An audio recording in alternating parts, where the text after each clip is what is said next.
сутрин вкъщи пак е шум. Някой тича, някой е луд. Лора смее се с глас.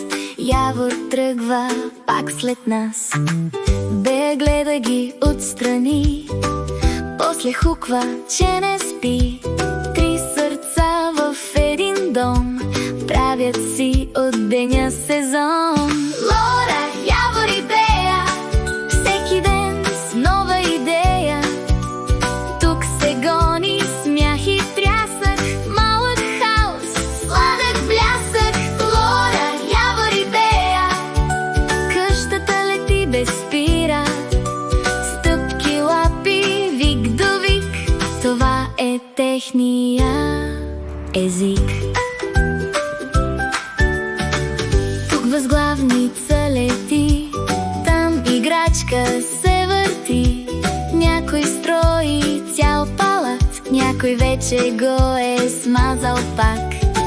Лора нещо измисля ново, Явор гледа и е готово. Бея влиза важна в план, сякаш всичко е по неин стандарт. Лора, Явор и Бея, всеки ден с нова идея.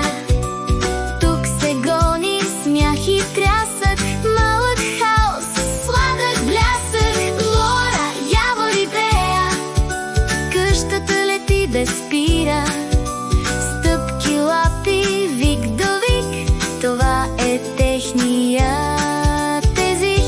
И когато денят натежи и играта бавно се снижи, пак остават в тишина три души в светлина. Малък свят, но толкова голям, пълен с обич, пълен с плам. Утре пак от ранни зори ще започнат техните игри. Лора, Явор и Бея, всеки ден е магия жива. Смях по пода, шум в стените, обич малките следите.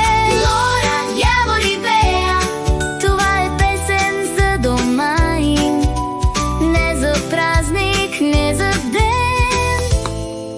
а за свят обикновен.